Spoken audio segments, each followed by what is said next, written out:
What's up, y'all? This is the third episode of the Keep It on Ice podcast. My guy right here, Slaton ZILLS. Look, him and my buddy Wes, I wouldn't even be doing this podcast if these guys didn't push me to do it. So I appreciate them to no end. Much love. Appreciate you Much pulling love. up too, Yes, bro. Sir. Yes. Yo, Pierre, you wanna come out here? She bounce it like 6'4", no Nintendo. Ay. I just spent 2 beans on a benzo. Ay. Rockin' on Mozilla, this not Kenzo. Ay. Had to stretch my money like a limo, yeah. Before we get into the first question, I would like you to touch on so you're a soccer coach. Yeah. You coach. It's 8U, eight and so, under. Yeah, so it's 7 so it's under. U8s. Yeah, 7 years old to under. Would generally go Male or to female? Both. So I coach Okay. one of the academies. So the way our What's club, the academy? So it's the youth club is Alabama FC Huntsville. Okay. We recently rebranded because we did a partnership with Alabama FC.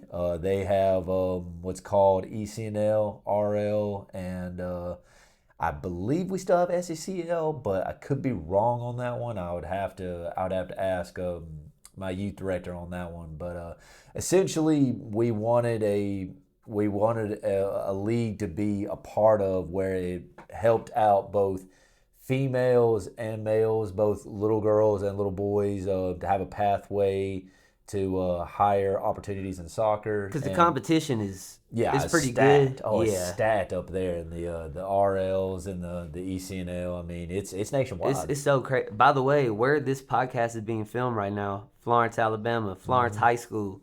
Yeah. What were they? I believe It was they number are, 1 or number 3 in the nation. Three, so shout out. 3 in the nation. So hey, shout out to my Hometown. Yeah, That yeah, is cool yeah. for real. Yep. But anyway, back to the coaching before we Yeah. get into the first question. So when it comes to coaching these little kids, because Yeah. 7U, it's hard to get a grip on some of these without a doubt. kids. Yeah. Would you say so the parents that are willing to bless their children with an opportunity like this, would you say those kids are a little bit more I guess the best way I could put this is driven to listen to you? They're easier to coach than a rec team or something like that? Yeah, so first of all, I really appreciate that question because as coaches, right, when you step into club soccer versus AYSO, rec and recreational. Yeah, nothing wrong with rec league, by the way. Yeah, no, if you're nothing playing, wrong. you're playing. Yeah. It's just it's competition levels. The game of soccer is the game of soccer. Yeah, And if you're I playing, don't care you're what playing. level you're at, right? At the end of the day, I'd rather you just be playing soccer because no matter what level you're at, you still can find ways to have fun and be successful, right? Yeah. But in saying that, yeah, there are some kids in the academy that are willing to listen. They're willing to put in the work and want to take it serious. But a lot of the kids, they hear club soccer and they're like, oh, my friend's doing it, so I'll do it. And sometimes some kids are just not ready for it because it's a lot more structured versus AYSO. And again, nothing wrong with it or anything like that, but AYSO, it's a lot more fun. It's a lot more hey, we got a game this day versus another AYSO team. We're gonna play this is the format we're going to play. Just go out and have fun, guys. Yeah, do your thing. It's a lot more low cost at that level versus at club level. It's a lot more expensive. Parents put a lot more pressure on the kids unintentionally, sometimes intentionally, and the more coaches. times. And the coaches. Yes, for sure. Which is understandable, though. Yeah, because I mean, you're paying a premium for a premium product, right? So us, You're us getting coaches, the correct guidance. Yeah, you gotta give them the correct guidance. These little kids are advancing. Oh, they are, and it's crazy because I'm over here I'm coaching them, and when I was growing up, I was not the athletic kid, right? I was definitely the hard effort, hard nosed, very coachable. Didn't have the technical flair of a Niels Pato. I didn't have the athleticism of a Demarius Harris. Yeah, shout out, by the way. I didn't have the IQ of somebody like you. Because you came from a basketball background, so yeah, you were I can't able play any soccer. So keep it real. well, in middle school, right? We both played middle school. We both played at Muscle Shoals High School. Shout out. Shout out Sig Mueller. Yeah. yes. Oh, Coach Sig. You translated a lot of your basketball knowledge to the soccer pitch, and it was crazy because I'm watching you and I try to become a student of the game, and you're over here telling me like, hey, treat it just like basketball. Like you got to find your lanes. You got to look for what the defense is giving you. If they're giving you a lot of space, make a run. You got to be unselfish in soccer, bro. Oh, without a doubt, without a doubt. So, but back to how I like to coach now, knowing all that experience, right? It's just pouring into the kids, and I don't really necessarily care about results, right? Like results are going to be what they're going to be. At the end of the day, for me, I really want, especially like the U6s and U5, or not U6s, but like 6 and 5-year-olds, right? Like they get another year with us, so I'm not so much worried about speeding up their development. I really want them to get the basics, understand the game, understand the IQ IQ of the game, and have fun with it. Because at the end of the day, at U8s, it's all about having fun. I mean, yes, to a degree, you do want to win. Yeah. I mean, winning is fun. Winning is fun. I get that, but I tell the parents, I'm like, look, like I don't ever keep up with score. Don't ask me what the score is because I don't know it. I'm here to make sure your daughter or your son's having fun and getting better. Because like if you look at it like at that age, like who really cares if you lose a 7U soccer game, bro? Like now once they get a little older, like I said, this is just me personally. When they get to like 12, 13, at that point, that's when it's like, okay, we not only do we want to have fun, we also want to win. Because like at that point, that's when you got to start like. If you really want to go to college and then you see a future further than that with it, you actually like you got to start taking it serious. Oh yes, which I mean you still need to take it serious at all times. Yeah, because I mean we got some kids that you can kind of tell like they may not be there because they want to be there, right? Because maybe a friend's there, or it might not be number one priority. That's probably a better way to say it. Yeah, it's probably not the number one priority, right? And that's okay, but just if I'm your coach, just let me know, and I'll make it as fun as I can for you. But I won't let you get burned out from it because I'm over here. I think that everybody who's in my group, all right, this is your number one priority. You're going to take this at least 5 years down the road. You're going to play this until you at least U13, U14. So I need to kind of coach you guys to that standard, right? But if you're not, if baseball is your top priority, or cheerleading, or swim, or basketball, or football, whatever it may be, right? That's fine. I'll make it fun for you, where it could still be fun if soccer's your top priority. But if it's not, I'm still going to try to make it fun and try to make it to where you're not wasting your money. For sure. Okay. So would you say that this is a fair statement? Yeah. That these three names I'm about to say, are these the three best American players we have currently? Give me the names. All right, I'm about to give you the names. Okay. Christian Pulisic, Weston McKennie, and Gio Reyna. No. They're not the top three. Who would you put? Christian Pulisic and Weston McKennie. So they're staying. I can give you those two. We're going probably number 3. So we'll get Gio Reyna. He's still good. He's a really good player, and he actually has the potential to be. He's a younger guy. He's a younger cat. Right? He's not even. I don't even think he's 21 yet. Okay, he'll. Yeah. So who's taking your third spot? Probably. Man, it's tough because I can make an argument for Serginho Dest. I can make an argument for Timothy Weah. I can make an argument for Malik Tillman. Okay, so we got some upcoming guys then. Oh, my gosh, yeah, I can. Oh, my goodness. I would probably say out of the crop right now, I'm going to have to go with solely based off of what he has done. Yep, got to go one person. Yeah. What he has done and potential. Serginho Dest is probably our third guy. Say his name again. Serginho Dest. He plays for PSV. Is the Eredivisie, the Dutch league. They are the second best. Well, PSV fans are going to be like, no, we're the best. We're the best. I get it.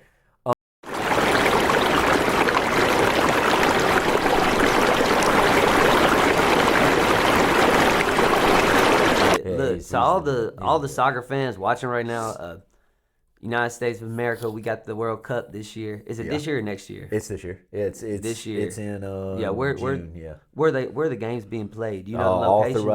throughout the world. So our group is in California. Or throughout the United States? Yeah, throughout the United States. So we're out. So our group is out in California. I believe I'm wanting to say one of the South American groups is in Atlanta. Okay, Atlanta, yeah, California. So it's 3 countries. So Canada, Mexico, and United States won bids for this World Cup. So it's okay. So yes. it's okay. So you are right then. Yeah. It's not just in the United States. It's the CONCACAF. It's the big fishes of CONCACAF, which is the region that we're in, along with Canada and Mexico. So that's gonna be crazy. It's more teams this year. It's gonna be insane. I hope that we could pull off at least a decent finish. I don't know the exact number. I do know it's the most we've ever had. So essentially, it's going to be the way that I understood it this time around. It's going to be 3 teams in each group make it through, not your traditional not 2. just 2. Yeah. Okay. Yeah. So that's that'll spice it up a little bit. Yeah, I'll spice it up. Oh yeah, because Denmark made it this year. Okay. Yeah. Okay. Yeah. Hey, shout out Denmark. Anybody Yes. watching from Denmark? Well, you know who's on Denmark, right? I don't. Erling Haaland. Oh, really? Yeah. So this is his first World Cup. Really? Yeah, and That boy's Egypt good, too. made it too, and so that means Mo Salah from Liverpool. Okay. Yeah, he's gonna be in the World Cup. All right, so it's gonna be a pretty lit World Cup. It's gonna be a cool for sure. World Cup. Okay, let's say we're going into the World Cup. When is it again? You said June. June. Yep. Okay, so going into May, this, June-ish, yeah. going into 2026 World Cup. Mm-hmm. Who right now going into it? Who are your top 3 players in the world? If you could, I would prefer you go from 3, 2, 1. So Lamine Yamal, number 3. Okay, shout out Lamine Yamal. That boy is nasty. We're gonna talk about him a little bit before we're done. Number 2, Kylian Mbappe. Mbappe. Yes, Mbappe. Yep. He's already won a World Cup. He's, I believe, still under 25. Okay. Best striker in the world. The fastest player in the world. I got a stat right here. It said he scored 31 league goals in a season with Real Madrid. Is that true? Yeah. Yeah, and he's young too, yes. so you got him at 2. Yes. I figured those would be the top 2. I'm not gonna lie. Who's your number? Well, a lot of people like to say Erling Haaland, and no disrespect to Erling Haaland. I think he's a great player, but there's also kind of a reason why he gets the nickname Tap-In Merchant. I mean, he plays for one of the best clubs in Europe, so he kind of gets set up a lot. And to me, he's just a really good physical player. Yeah. This number 1 answer that I'm about to say is probably going to shock a few people, but in my humble opinion, when you ask who's the best player, you can do everything. You can pass on a string. Best player in the world.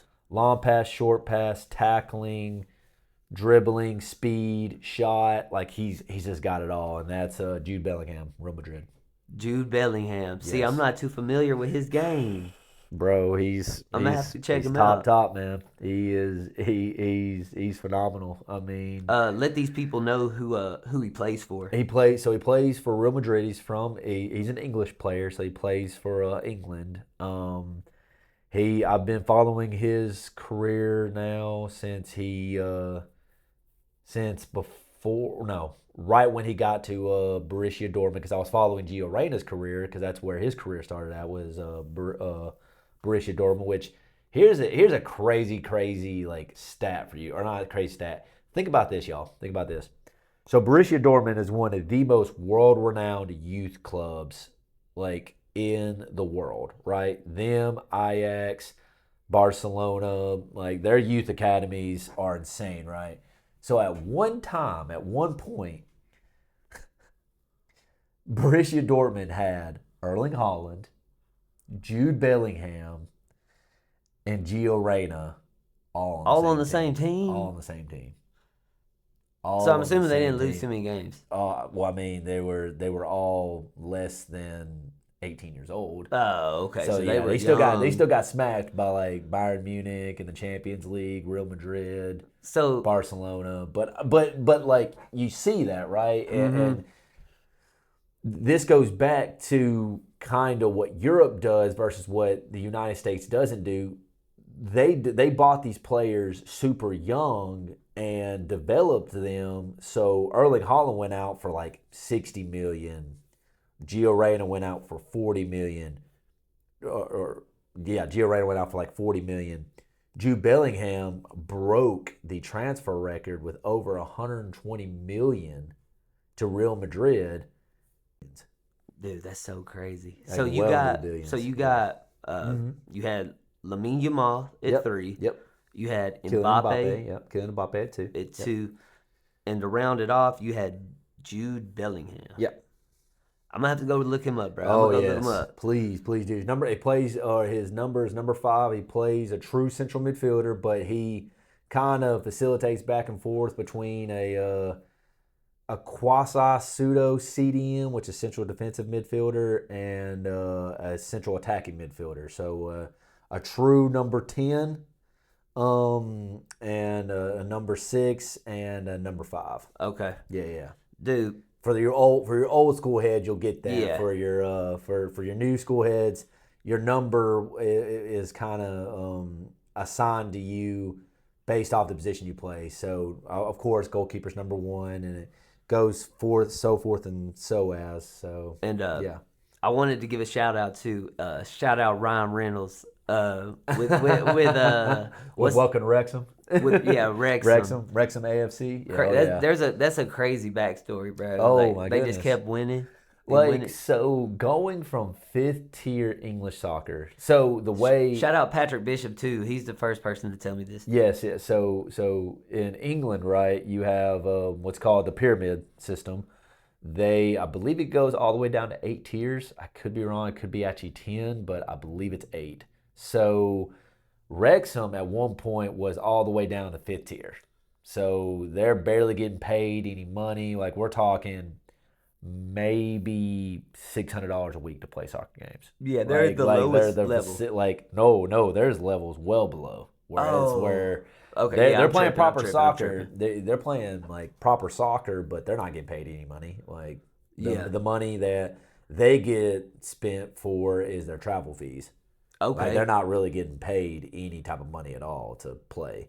So these guys were getting paid properly, but they're only getting paid $600, $700 a week to play, and they won. But they kept winning. So that's how it works in England. That's how it works in Europe all around the world. It's called promotion and relegation. Promotion to promotion relegation. Relegation. Yeah, okay. pro reg is what. Pro reg. So you win at a certain level. Yep. You keep and then winning, you get basically like an invite to move up. Is that how that works? You get promoted to the next level of league. Okay. Where it's more money, more TV time, better sponsors. So Wrexham started at the 5th tier. At the fifth tier, and so they just were kept here. going. So now they're in the 2nd tier. They're in the championship tier. Okay. So the Ryan next tier, Reynolds. that's the get us some tickets, Ryan Reynolds. Oh yes, man! Please. I swear. I'm gonna try to get this man to come out to y'all summer tour. If you guys don't know, Wrexham likes to do a summer tour because again, their owners are Hollywood actors. One's from Canada, Ryan Reynolds, obviously. And then Rob Mack, formerly Rob McElhenney. He's from Philadelphia, and Always Sunny in Philadelphia, by the way. Oh, okay. He's a star for that. Great show. Yeah, phenomenal show. Really good show. They do a summer tour every single summer. Last year they played U23 Chelsea squad and U23 Newcastle because they were league. I think they were in the 3rd tier or 4th tier. I'm pretty sure. Either way, they were in a low. No. It's 2 years ago. Last year they played Australia teams. That's what it was. They went to Australia. This year they're coming back to America and they're playing legitimate Premier League. So they're sides. up there in competition. Oh yes, I mean they're playing their first team. These are friendlies. These are get the teams ready to go play and all that. So eventually, one of these shout outs to like these famous people, somehow they're gonna see it. It's gonna hit. Like somehow somebody like Ryan Reynolds is gonna see it and be like, you know what?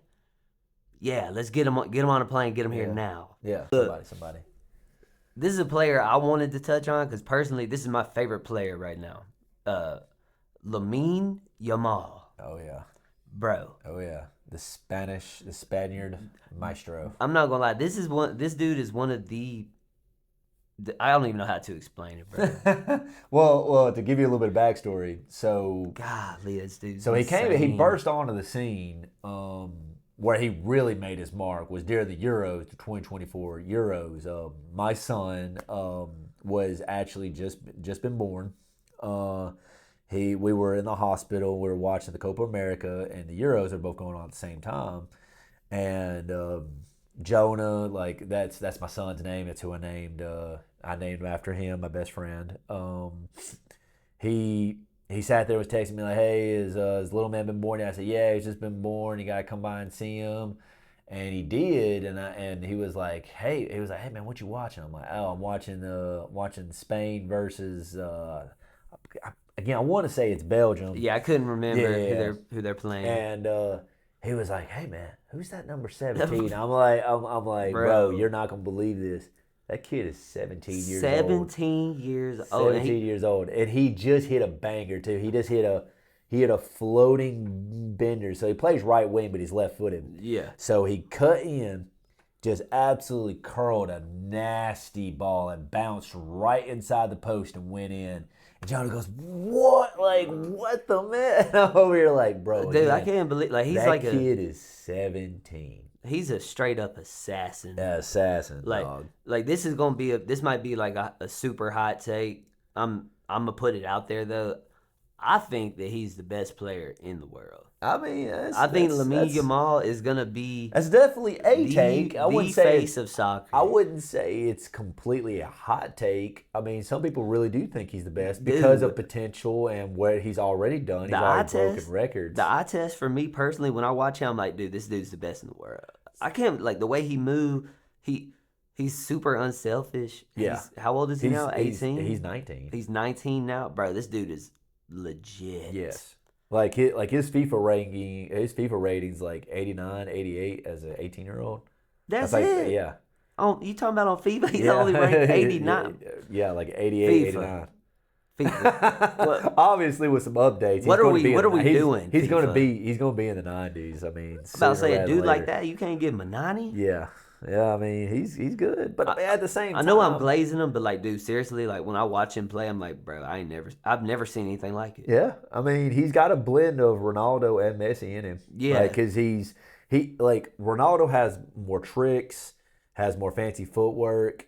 Lamine kind of blends that a little bit, and Messi just has the cut and the hip thing. And that explosiveness. Lamine has that as well. So that's why I'm over here like I squint and I'm over here.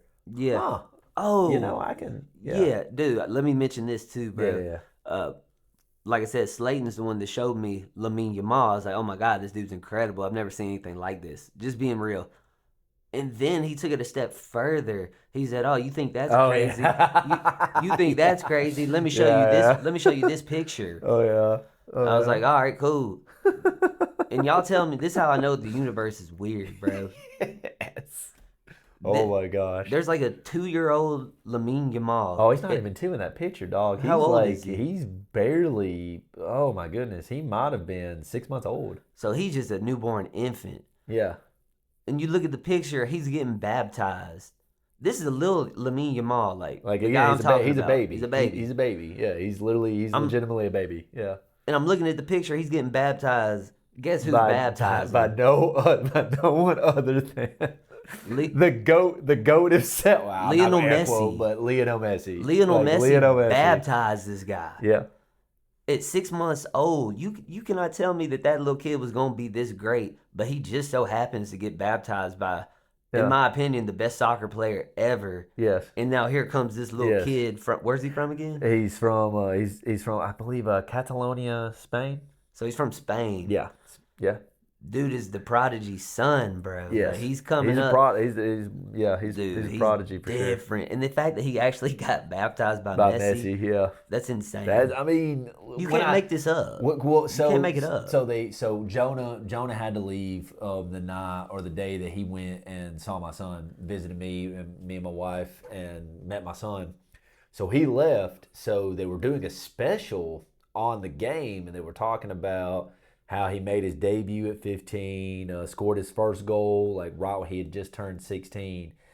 And they were talking about he had just turned 17 when he played Belgium and he scored. They talked about how the connection between him and Messi is eerily weird. So crazy. Then they showed that picture. I immediately texted Jonah. I said, "Hey, you know that kid that I showed you? And apparently got baptized by Messi." Jonah's horrible about texting, by the way. He texted me 2.5 hours later. ... What? Question mark? I'm like, bro, look it up right now. I swear to it doesn't even make sense. Goodness. It still doesn't make sense. I was like, look it up. He texted me 2 days later. He was super busy during that time of his life. He was like, bro, what the heck? I mean, bro, out of all the people, crazy. You got Lamine Yamal, little baby. Out of all the people that could have baptized him in this world, there's billions of people on Earth. Yep. It just so happens to be Messi, who's the best soccer player ever in some people's opinion. Yeah. What are the chances that this little kid grows up and he's on the trajectory to be up there with Messi and Ronaldo? Yeah.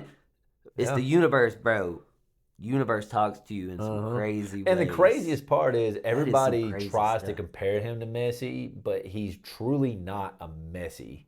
He's not a shadow copy. He's not a carbon copy of Messi. He has certain aspects of his game that's not Messi at all. Yeah. And then there's certain whispers where it's that's Messi. Yeah. So it really is truly Lamine Yamal becoming his own player. For sure. I love that. Me I love too. that for him. So. All right, bro. Got a question for you right yes, here. Sir. We're yes, gonna sir. just kind of rapid fire. Okay. Okay. You ain't gotta take too long answering them. Okay. Who wins a World Cup first? USA or England? England. Easily? Easily. Okay. Yeah. So that'll definitely happen. Yeah. That's Holland. Yeah. No. Holland could have played for England, but he plays for Denmark. Okay, Denmark. Yeah. Okay, so we're gonna go with England. Okay, Yeah. He locked that in quick. So I mean, I got Jude Bellingham, Harry Kane, Phil Foden, Cole Palmer. So your GOAT, Yeah. Jude Bellingham, plays for England. England, So they're definitely gonna win one before the USA. Oh yeah. All right, let's fast forward 5 years from now. Okay. So in 5 years, who do you think will be the best player in the world? Probably still Jude. Just because, again, I mean, Jude can do what Mbappe does. Jude can do what Lamine Yamal does. Both of those players can't do what Jude does. Now, to a degree, so context, to a degree, they can't. Jude can't do it to the level of an Mbappe or a Lamine Yamal, but it's not as far off. It's kind of like the Kyrie and Steph Curry debate, right? Some people are like, hold up now, tread lightly when we talk. This man's a huge Steph Curry fan, so I got to geek him a little bit. Nah, tread lightly when we gonna compare Kyrie and Steph. That's all I'm saying. No, I got you. I'm gonna cook with this. Okay.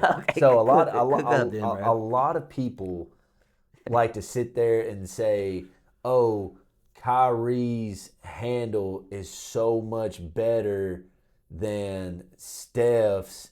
But they're actually really comparable. But Steph's defense is better than Kyrie's defense, and the gap to that versus the gap with handles is not as far. You think so? Off. Yeah, you think so? Yeah, because I mean, again, Kyrie's the better ball handler. He is. But it's close. It's here. If Kyrie was a 95, Steph Curry's an 89.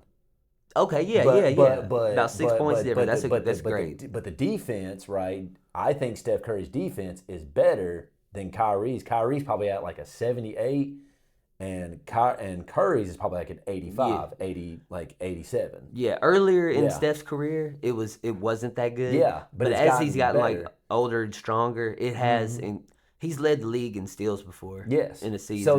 So that's why. Yeah. So it goes back to. Okay, then I'm digging what you're saying. To rope back into soccer, right? Jude is not as good of a finisher as Kylian Mbappe. He doesn't have the dribbling maestro as a Lamine Yamal, but the gap is not that far off. But Jude can tackle, can pass, and can do more than both of them. So you're saying that he's a better overall player. Oh yes. Okay. So that's why I think in 5 years, especially if Jude gets a couple more Champions Leagues underneath him. Yeah. Yeah. Which, I mean, Killian will get the same Champions Leagues now on the same team. So Y'all let me know if you agree with what he just said. He said he's got Jude Bellingham as the number one in the world currently. Yep. And then he took it a step further and said in the next 5 years he'll still be number one. He'll still be number one. I mean, he'll be a bold 20. statement. He'll be 27. I mean, he'll be at peak of his powers. He'll be prime. Yeah.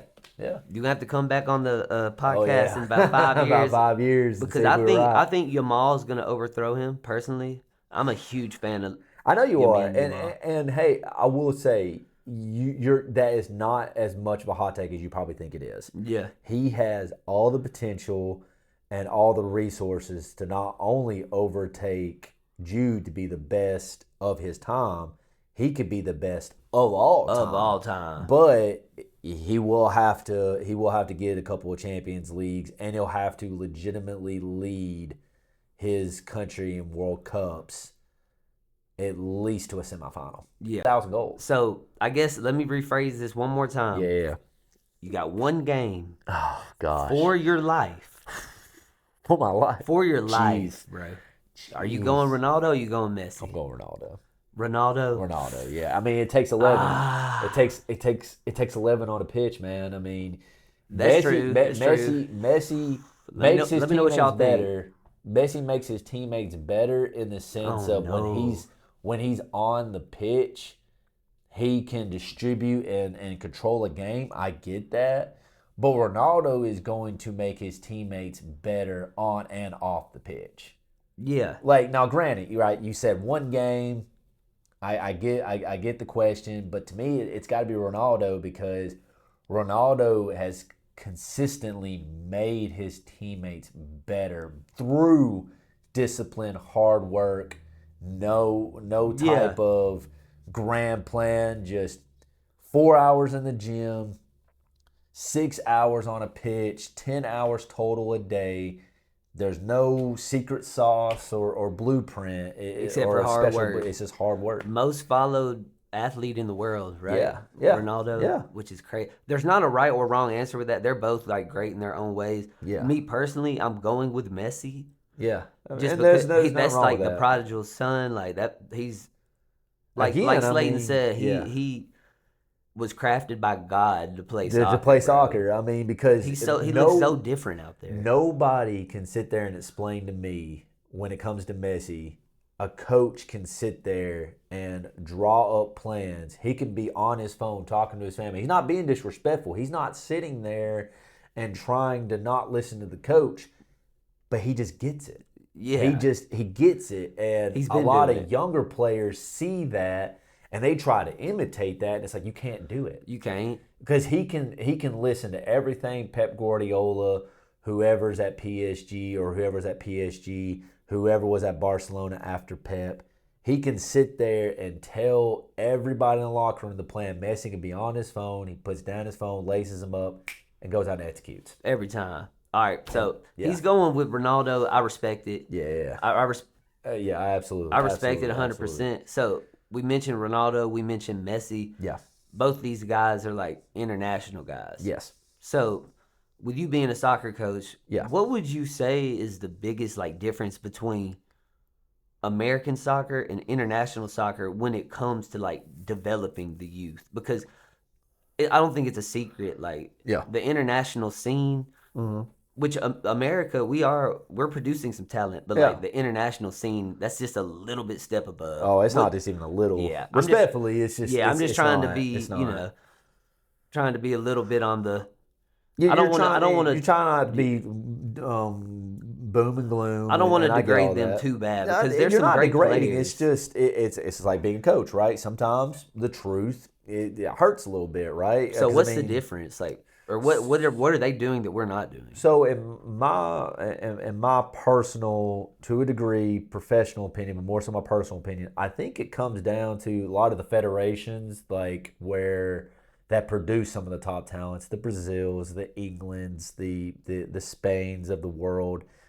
Their federations invest so much money to where the youth product is virtually free. It's Yeah. so accessible to kids in those countries where you don't have to pay so much money to play, and the competition is so much higher. Yeah, the competition is there. Oh, because I mean, don't get me wrong, we have a good system here that feeds into college, but college is nowhere near even, let's say, a League One in England, and that's fourth tier. That's fourth tier soccer. Okay, so you're saying like on the international scene, you're saying Yeah. basically for you to get the correct guidance from Yeah. like good players, you're not having to like spend as much money, Spend as much money, yeah, nor like you're not having to because look as there hard. you're treated as an investment.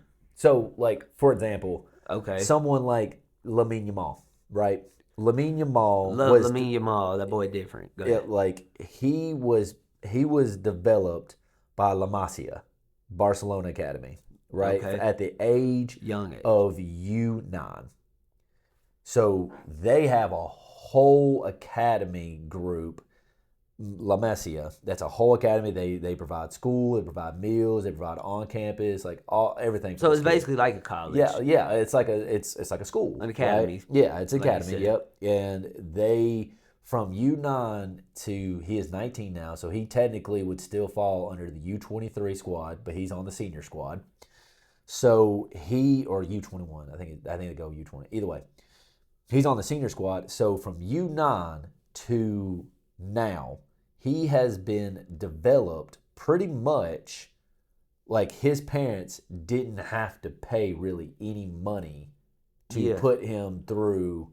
Like, They saw talent in him and they invested in him. They invested in him. They invested in him heavily, and it's so structured.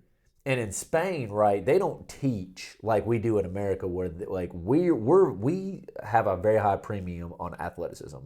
Yes. Versus in Spain, I think the United States of America, we produce the best athletes. Athletes, yes, but it's not even close. But in Spain, right, they teach the kids how to think. Mm-hmm. Like it's a lot of seven on seven, tight space.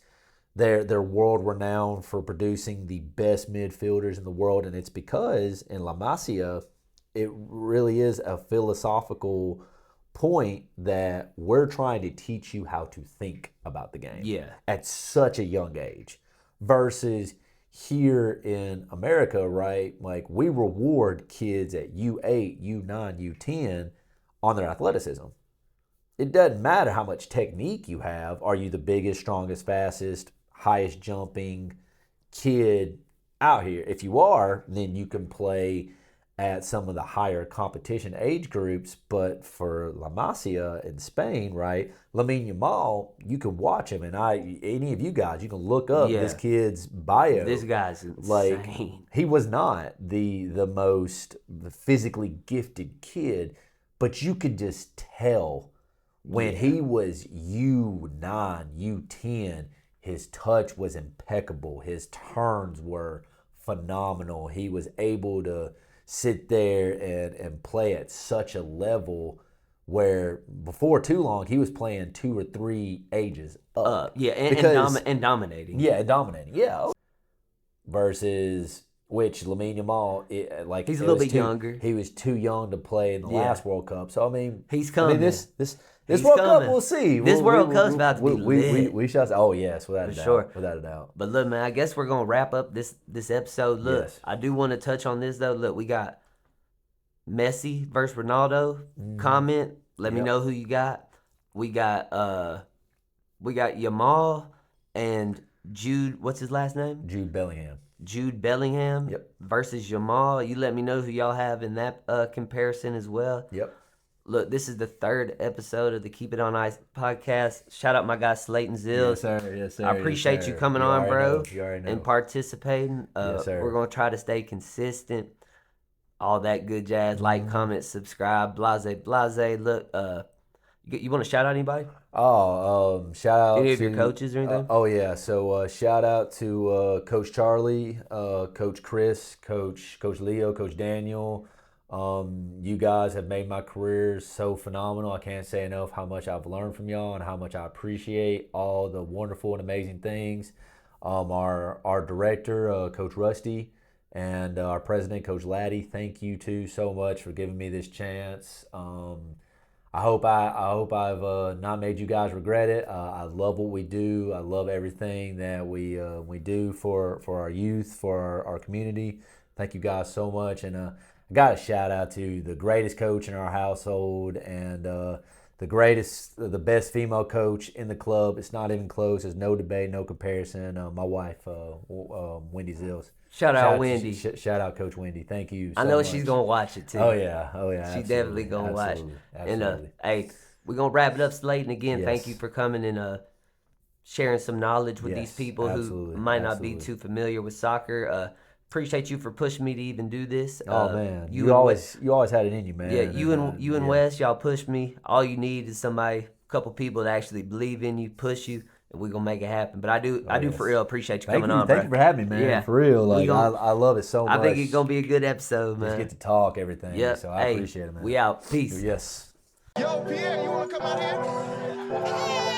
She bounce it like 6'4", no Nintendo, ayy.